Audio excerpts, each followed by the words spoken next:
Boa tarde, muito bom estar de volta aqui com vocês. E eu preciso contar uma coisa para vocês. Alguns meses sem fazer eventos, eu já estava morrendo de saudades dessa correria toda, da divulgação, da conversa com os participantes.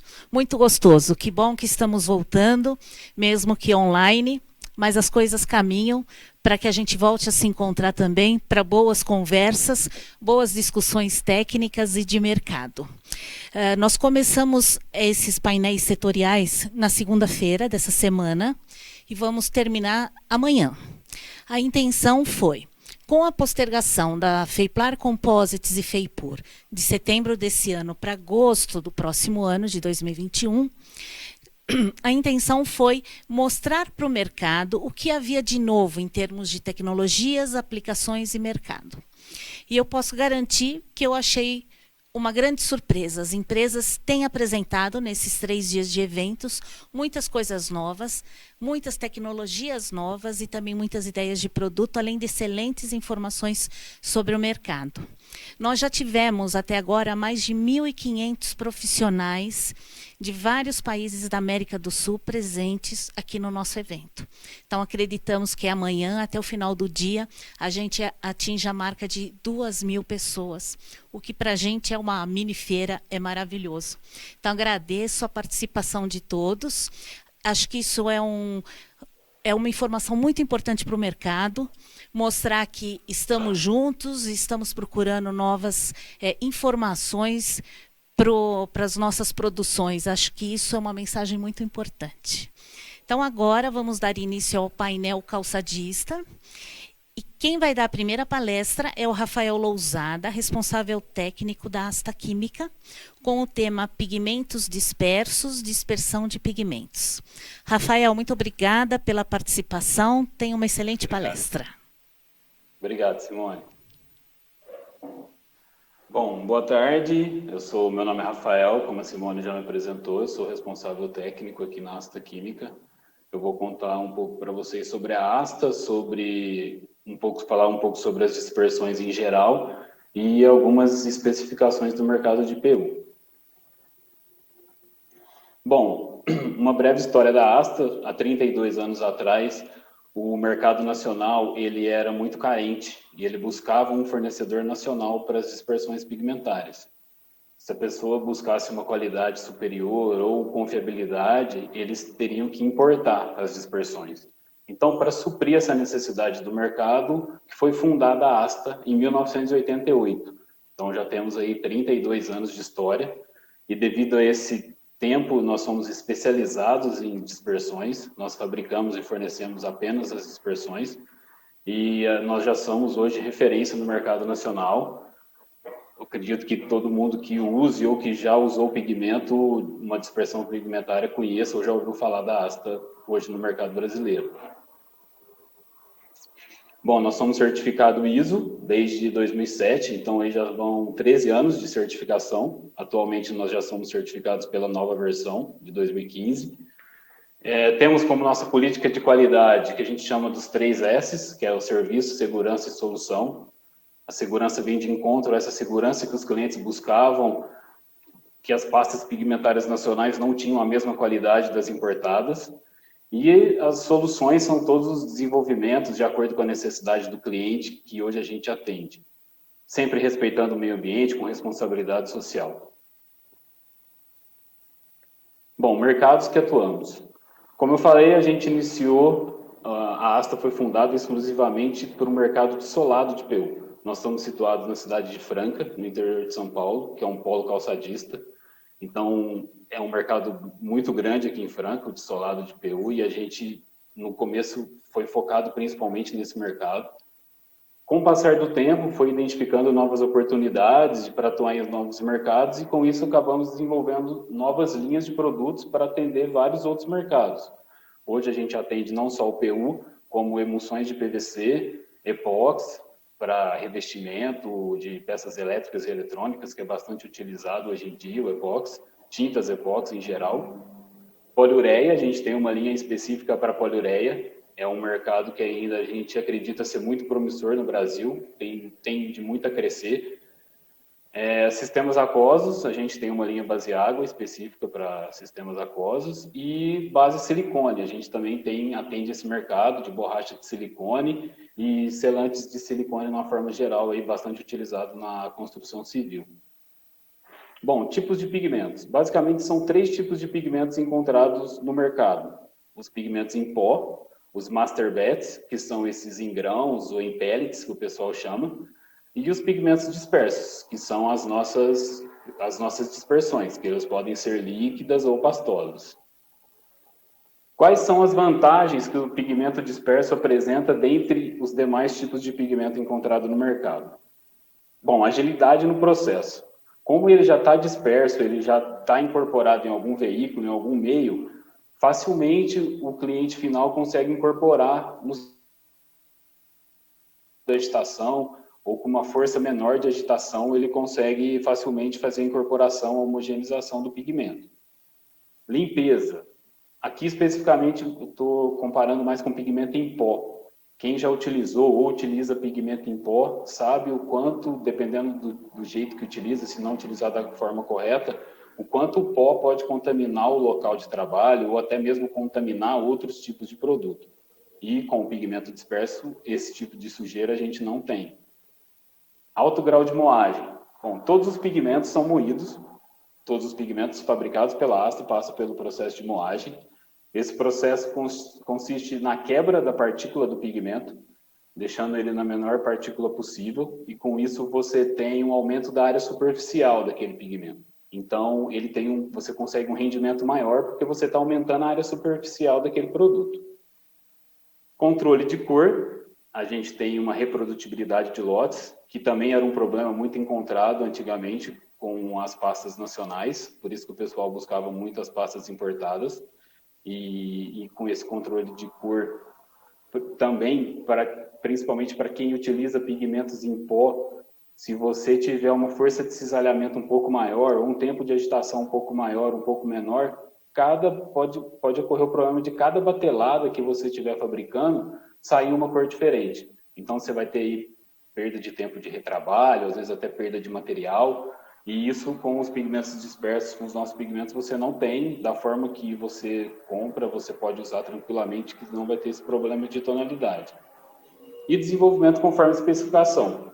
Como os pigmentos, como eu falei, já são moídos, a gente já tem as bases prontas, a gente consegue desenvolver praticamente qualquer tipo de cor, o que eu acredito que com os outros pigmentos não seja viável. Basicamente, a composição de uma dispersão ela é feita por um veículo, um aditivo e um pigmento. Na verdade, pode ser mais de um aditivo, no caso, ou mais de um veículo, mas basicamente a composição é um veículo, um fluido, um óleo, um aditivo, pigmento, que é o que dá a cor, passa por todo um processo produtivo e no final você tem a dispersão pronta. Eu vou mais para frente exemplificar um pouco de cada um. Pode voltar, isso. Os aditivos mais utilizados hoje no mercado de dispersão são os aditivos dispersantes, umectantes e os reológicos. Os dispersantes, eles têm como principal função gerar estabilidade no produto. Fazer com que aquelas partículas de pigmento que foram quebradas, elas não se aglomerem novamente. Então, mantendo a estabilidade e que o pigmento não flocule novamente. Os aditivos umectantes ajudam a umectar o pigmento, a molhar o pigmento, deixando a partícula dele mais mole, mais maleável. Então, com isso, você consegue quebrar ele mais facilmente, com menor força ou em menor tempo. E temos hoje já no mercado também vários aditivos que são dispersantes e umectantes, eles têm as duas funções no mesmo aditivo. E os aditivos reológicos, basicamente, são os aditivos para ajudar na sedimentação, para não ter a sedimentação, principalmente aí no armazenamento ou no transporte. Eles deixam a pasta um pouco mais encorpada, para que não ocorra a sedimentação de nenhuma partícula, mas desde que com uma pequena força de cisalhamento, às vezes uma agitação manual mesmo, você já consegue quebrar essa tixotropia do pigmento e ele já volta a ser líquido, fluido, para você usar normalmente. Bom, os pigmentos, eles são basicamente divididos em duas grandes classes, eu não vou aprofundar muito em classe química, senão a gente ia se alongar bastante, Os pigmentos são basicamente inorgânicos e orgânicos, cada um tem as suas vantagens e as suas desvantagens. A principal vantagem que eu vejo hoje no pigmento inorgânico ainda é a boa resistência ao intemperismo e à luz. E eles apresentam um menor custo, porém eles têm uma desvantagem aí de ter um baixo tingimento e algumas classes, principalmente aí os metais pesados, a classe dos metais pesados, eles são altamente tóxicos ao meio ambiente e principalmente à saúde humana, são cancerígenos. Então, são produtos hoje já banidos aqui na Asta Química, a gente não utiliza nenhum pigmento na base metal pesado. E temos os pigmentos orgânicos, que eles têm um poder de tingimento maior, eles têm uma variedade de cor maior que os pigmentos inorgânicos, eles têm um brilho maior, porém, eles têm uma resistência um pouco menor, e o principal desvantagem referente aos inorgânicos que a gente enxerga é o maior custo. Normalmente eles são mais caros que os pigmentos inorgânicos. Aqui é só uma imagem comparativa, pode deixar na imagem isso. As mesmas tonalidades, as mesmas cores, só que produzidas com pigmentos inorgânicos e do lado com pigmento orgânico. Aí vocês podem ver que os pigmentos inorgânicos, eles deixam um tom mais pastel, eles têm menos brilho, porém eles têm uma melhor cobertura. Você pode ver que nos orgânicos eles são mais transparentes, mas eles têm um alto brilho. Bom, o veículo. O veículo é uma matéria-prima bastante importante na escolha da dispersão certa para cada aplicação. Hoje, para poliuretano especificamente, nós trabalhamos com 3 tipos de veículos, que seriam um poliol poliéter de baixa hidroxila, então ele tem aí em torno de 30 a 50 hidroxila livre. É o veículo mais indicado para o mercado de PU, que é 100% compatível, qualquer tipo de poliuretano ele vai muito bem, porém ele tem como principal desvantagem o seu custo. Comparado aos demais veículos, ele é o que apresenta o maior custo atualmente. Aí a gente parte para o plastificante. O plastificante ele é um veículo, é um óleo inerte, ele não participa da reação do poliuretano. Então, ele tem que se tomar cuidado, porque dependendo do percentual que se usa de um pigmento, por exemplo, com plastificante, ele pode interferir nas características finais do poliuretano, né, característica de dureza, elasticidade ou algo do tipo. Os plastificantes, a gente tem os fitalatos e os isentos de fitalatos. Os fitalatos, como a gente sabe, no mercado europeu, americano, já é totalmente banido. No Brasil ainda ele é bastante utilizado. Alguns mercados específicos, como o de brinquedo, ele já não pode mais ser utilizado. Mas na maioria dos casos é bastante utilizado. Hoje se não me engano, é a linha que a gente mais fornece para poliuretano, é a base de plastificante fitalato ainda. Tem como principal vantagem o custo, um custo melhor do que o base poliol, por exemplo, e um custo melhor que os plastificantes isentos de fitalato. Porém, uns 2 anos atrás, nós não descobrimos um plastificante que ele é bastante usado no mercado de PVC, ele é de origem vegetal, então ele é isento de fitalato, de brinquedo, e a gente introduziu ele no mercado de PU, e ele está sendo bastante aceito, está sendo bastante utilizado, está tendo um retorno bem legal, bem interessante, porque ele é isento de fitalato, então você não tem a toxicidade do fitalato, e ele tem um custo mais atrativo do que o fitalato.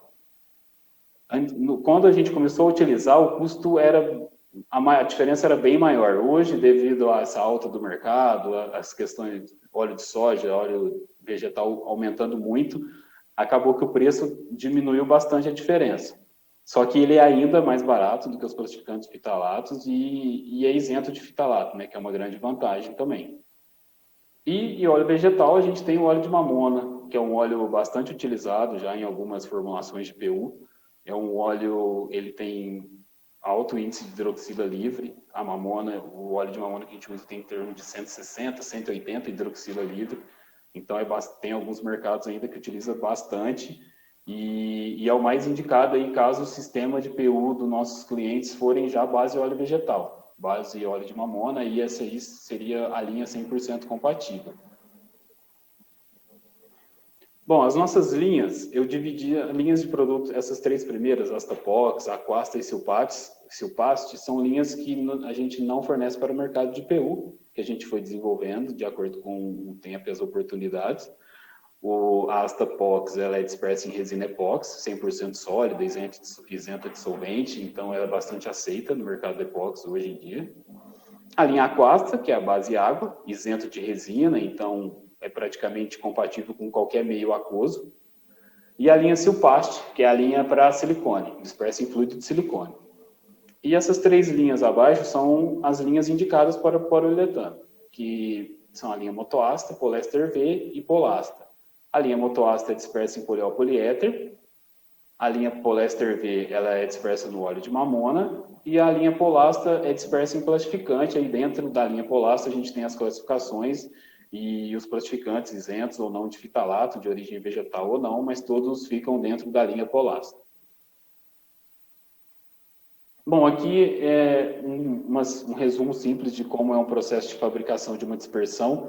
Eu vou mencionar no slide à frente quais são os diferenciais que a Asta tem para os nossos clientes de acordo com cada etapa. Então, eu dividi aqui basicamente em 4 etapas, etapas iniciais, processo produtivo, o processo de controle de qualidade, que é um processo crítico, e as etapas finais. Nas etapas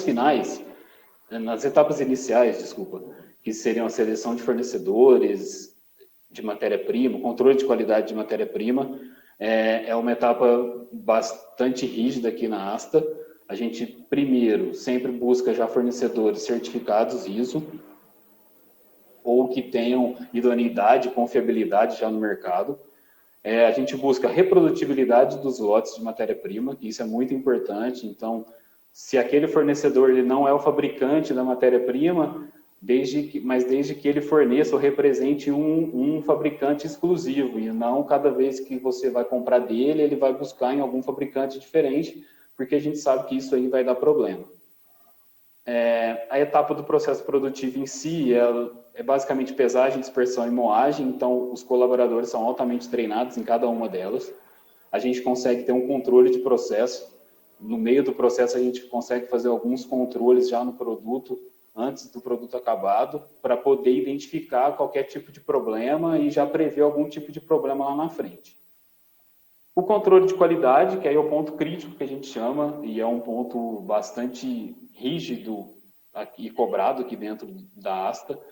Então, é um controle rígido das características analisáveis, e essas características analisáveis, elas são determinadas lá na hora do desenvolvimento do produto, de acordo com a aplicação do cliente, e é um controle rígido, independente da quantidade. Então, o cliente pode ficar tranquilo que se ele comprar 3, 50 ou 500 quilos, todos os lotes são analisados, todas as bateladas que nós produzimos são analisadas.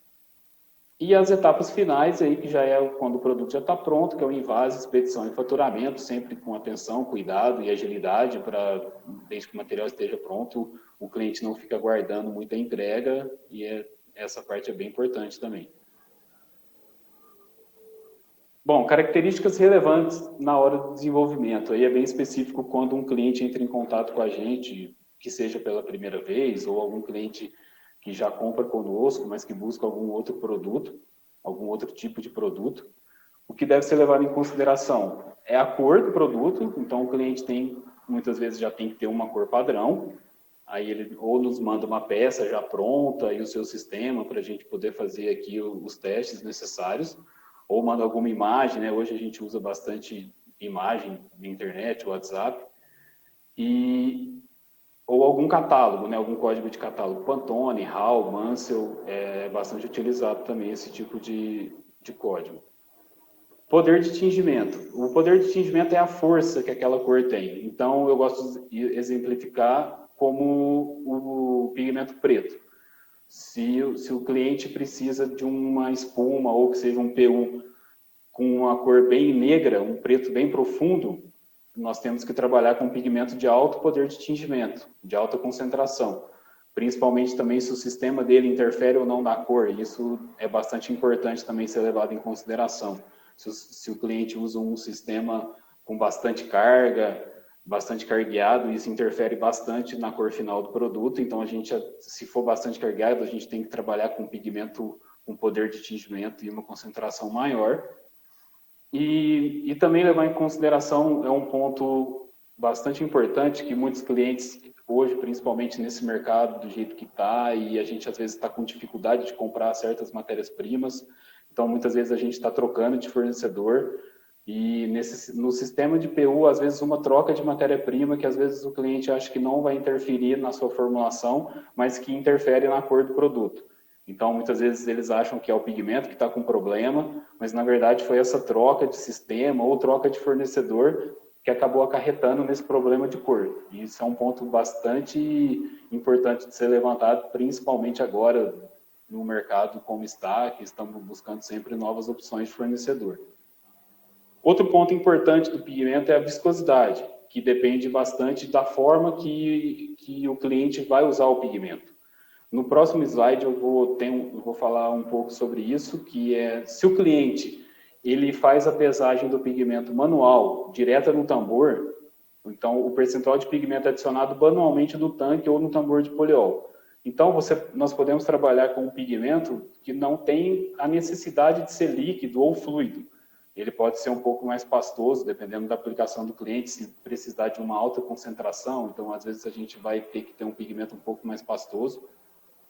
Ou se ele é bombeado por máquina. Então, se ele é bombeado por máquina ou dosado pela máquina automaticamente, ele já tem que ter uma viscosidade certa, própria, para que a máquina consiga dosar a quantidade exata, para que não dê problema de mancha ou problema de falta de cor, ao achar que a máquina está dosando uma quantidade, mas realmente não está, porque não está conseguindo puxar tudo aquilo que deveria puxar do pigmento. Então, esses pontos são muito importantes também na hora do desenvolvimento de um novo pigmento. Depende muito da forma que o pigmento vai ser usado. Bom, agora só alguns cuidados que devem ter ao manipular, ao manusear os pigmentos. Bom, primeiro é utilizar os EPIs indicados na FISP, que isso já é bem evidente, lógico, claro. Atenção, cuidado e higiene, a gente sabe que é um pigmento, que é um produto que muitas vezes, se você não tiver atenção, não tiver o cuidado ao usar, muitas vezes você suja a mão e depois vai pegar em algum outro equipamento, em algum outro produto e acaba sujando. Se pingar no chão também, às vezes você pisa e sai sujando toda a fábrica, todo o local de trabalho. Então, é sempre ter esse cuidado e essa atenção, se sujou, já limpar na hora, para não ter esse problema de propagação da sujeira, vamos dizer assim. E os cuidados no armazenamento, que é deixar sempre em local seco, arejado, a embalagem não, caso a embalagem seja aberta e não usar toda a embalagem, sempre manter ela bem fechada, porque a gente sabe que a umidade é um dos pontos críticos no poliuretano, então qualquer grau de umidade a mais ali no pigmento pode ser que interfira bastante lá no produto final dos nossos clientes, então esse é um ponto bem importante também, que a gente chama bem a atenção dos nossos clientes no cuidado. Bom, eu fui bem sucinto, eu acredito que a gente está à disposição caso alguém queira fazer alguma solicitação ou queira ter que tenha ficado com alguma dúvida. Não tem como a gente aprofundar muito especificamente em cada linha de produto. Eu passei meio por cima de cada linha, mostrei quais são os diferenciais que a Asta tem hoje no mercado e por que somos referência hoje no mercado nacional. Então, aí estão meus contatos. Se alguém tiver alguma dúvida ou tiver alguma solicitação também, pode entrar em contato direto aqui com a gente. E eu agradeço a ArtSim pela oportunidade aí ter dado para a gente fazer essa palestra e falar um pouco aí sobre a Asta. Muito obrigado.